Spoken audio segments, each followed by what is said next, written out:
Yo, brother, you're on location with a geek. I'm Mark, a.k.a. the little black dude. And I have one of the guests from Derpycon 2019 here with me. Would you introduce yourself, my son? Y'all, it's your boy, the one only, the real Mikal Mosley over here, doing what I do, trying to be like you, man. You making big things happen. Oh, man, now that's an endorsement I have no problem agreeing with. I approve this message. So I am very, very happy that you took some time out with me, because when I went to your panel on diversity and cosplaying, I absolutely loved every minute of it. Thank you. That was a wonderful thing. So I have a couple questions for you, of course, so that you can answer for my brothers and sisters. Okay, first off, where are you from, but where do you call home? All right, so I'm a military brat, so I've traveled all over. I'll say Charleston is where I'm from, because that's where I spent the most time at. But Myrtle Beach, South Carolina is what I call home. Myrtle Beach on the map. Hey. Good stuff. How did you get interested in designing costumes? So I actually have a degree in theater. So while I was studying to be a performer, I had to take some sort of technical class. And costuming was that technical class. And then fast forward a couple years later, my buddy Austin and I were sitting around at a convention, and he goes, "Hey, man, I want to do this." And I was like, "Yeah, that sounds cool." He's like, "Well, can you make this?" And I was like, "Hey, let's see what happens." I got even more evidence for y'all now that theater is the way to go if you want to be a cosplayer. Yes, it is. Yes, it is. Helps so many different avenues as well. Costuming, prop building, emceeing at conventions, all that stuff, man, helps out. When you started making costumes, what was the first one that you ever designed? Scorpion and Kano. So for you guys who have seen the Xavier Woods or Austin as Kano and myself as Scorpion, I'm not Big E. It's not Big E as Scorpion. It's your boy Mike Mosley. But yeah, Kano and Scorpion was the first one we ever did. Very cool. Oh, man. Whenever I think about that, I'm actually reminded a lady I used to work with had gone to Otakon 2 years ago dressed as Scorpion. What worked about this so well is that she is gigantic. She's like 6'3". Okay. She is humongous. And seeing her in Scorpion's armor, I was like, that is amazing. Oh, yeah. I love seeing stuff like that. So I can definitely picture the whole thing at this point in time.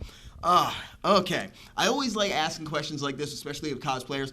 Given the materials and the funding that you would need without having any limitations, what would your dream costume be? So this is going to sound really silly when I say this.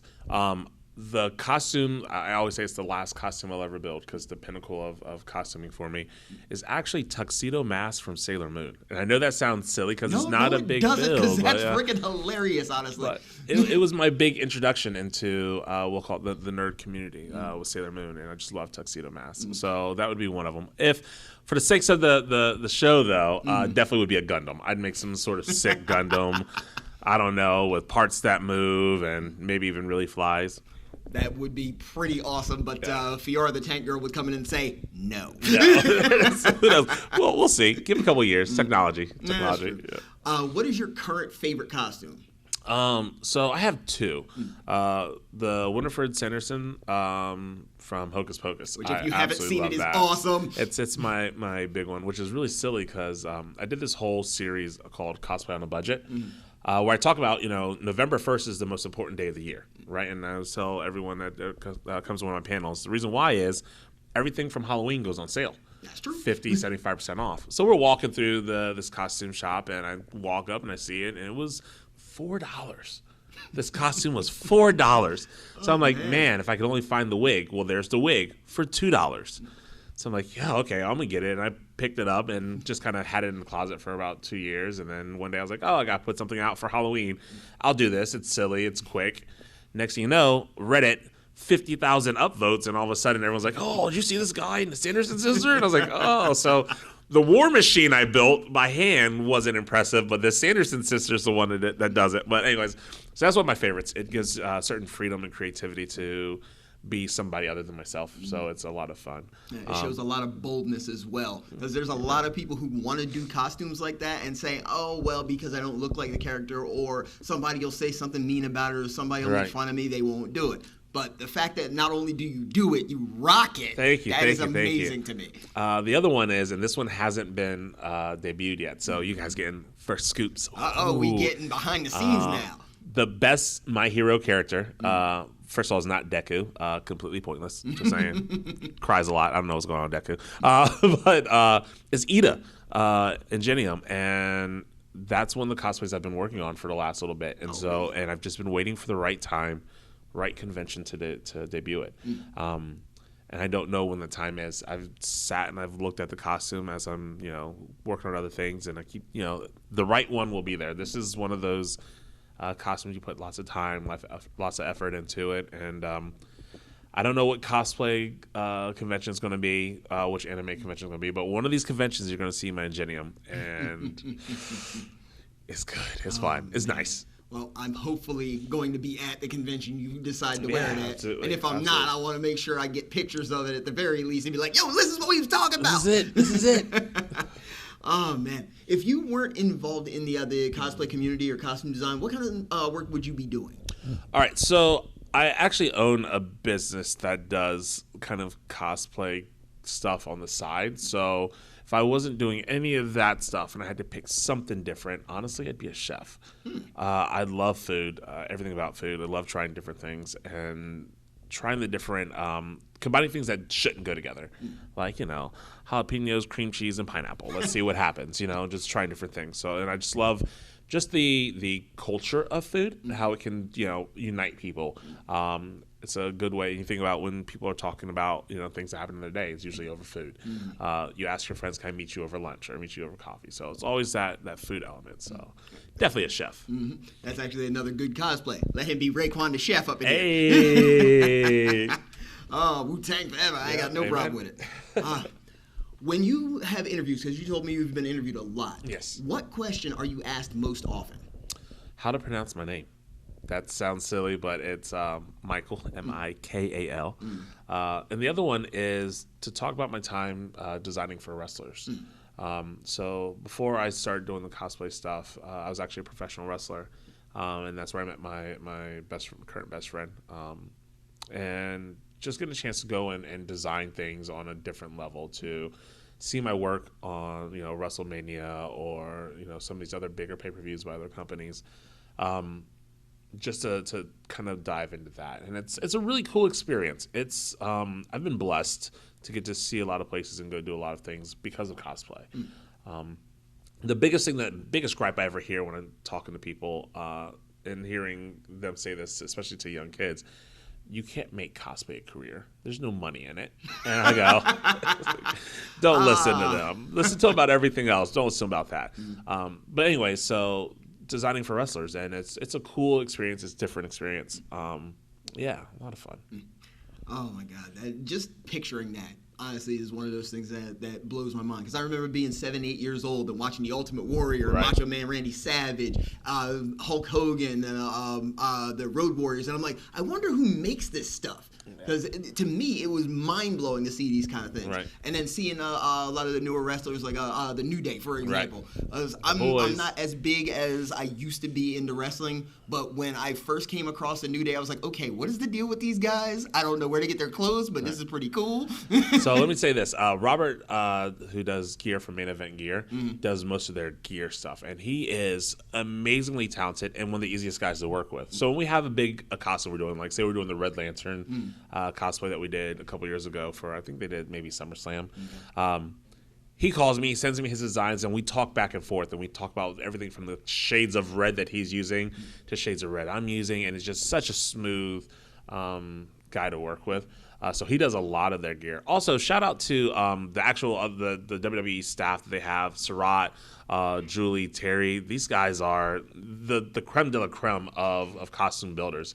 And oftentimes when I have an issue on a cosplay or stuff like that, I'll call one of these guys. I mean, they're building for, Undertaker. They're building for Ric Flair. So I'm like, hey, bruh, help me out with this sequin portion, or what kind of, rhinestone should I use, and things like that. So yeah, they're all cool. Complete side note, I'm a huge Green Lantern fan, so when you said Red Lantern, I'm right on top of it. Okay. I'm actually currently trying. I haven't gotten to really start it because things came up. Right. I am currently working on a Jon Stewart costume from Green Lantern Mosaic. Oh, that's awesome. I absolutely love that comic, and that is one of the reasons why I'm a Green Lantern fan to begin with, is because of that series. So I wanted to have that. I wanted to have that ready for this convention, but didn't work. So talking about Jon Stewart, man, like he's one of my favorite characters in general, and it's because obviously there weren't a lot of characters. You hear me say this all the time. There weren't a lot of characters that looked like us. So you have this guy who come in, strong morals, strong masculine, character who looked like me. And I was like, yo, see, we're not all ex-cons are exactly in the comics. Anybody watching creates comics, we can be more than just ex-convicts. Yeah. Absolutely love it. I'm sure in your professional experiences that you've come across a lot of different scenarios with different types of costumes, things that people wanted to do or had done, and they were like, well, what's your opinion on it? Do you have any interesting stories about mishaps with costumes? Yeah, I mean, I've got a ton of stories. I'll tell you one about someone else, and then I'll tell you one about myself. Okay. The one about someone else, there's a group that thought it would be funny to do cone heads for Halloween. Oh, you mentioned this in your panel. Yeah, and so this person decided to do, one was doing Dracula, and it was funny, ha ha ha, and one did a ghost version of a cone head. And I'm going to err on the side that they did not think about what the costume looked like. So you guys can use your imagination. So that was definitely a costume faux pas. And then for myself, when I did the Scorpion cosplay, I was so excited. The first cosplay we did, and I was like, yeah, this is going to be the costume. And we go out there, and we're getting dressed. And I'm like, okay, cool. All this stuff skin tight. I have these boots that got to go into my actual pants, and I'm all happy. And then I'm ready to leave, and I go, wait a second. Where am I going to put my room key? Wait, where am I going to put my cell phone? I had not put a single pocket, and there was nowhere for me to hide anything in any of my costumes. Wow. So here I am trying to figure out where to put this stuff at. So that was a little costume mishap. But point of story is, always add pockets to all of your cosplays. You'll thank me later. Oh, that's an Uncle Momo fact. Wonderful, wonderful, wonderful. Can you tell the brothers and sisters where they can find you both online and in person? Absolutely. So you can check me out online. Instagram is the best way to find me, although you can find me on all social medias under this. But before I tell you where to find me, if you ever have a question, I always answer every message sent to me on Instagram. So if you go, hey, I'm stuck, I can't figure out how to make this, or hey, how do you do this, or I'm really struggling here, I'll either answer it right there, or I'll tell you to tune into one of my live streams, and I'll work that problem out on live stream so you can see it. The biggest thing for me is to give back to the community, especially those who have supported me, who have helped me grow. So it's important for me to give back as well. That's right. We getting professional help, ladies and gentlemen. That's what we do. And you can find me on that, The Real Mikal Mosley, TheRealMikalMosley. Convention-wise, man, there's a lot of stuff going on. Up to, let's see, next weekend I'm in New Orleans for Big Easy Con. Come check that out. That one's going to be insane. Brother, they're flying me out to New Orleans on Halloween. Oh, Lord.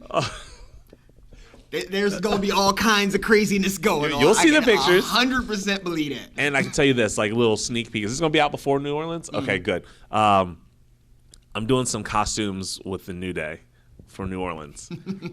And I'm not going to tell you what, but it's going to be exciting, man.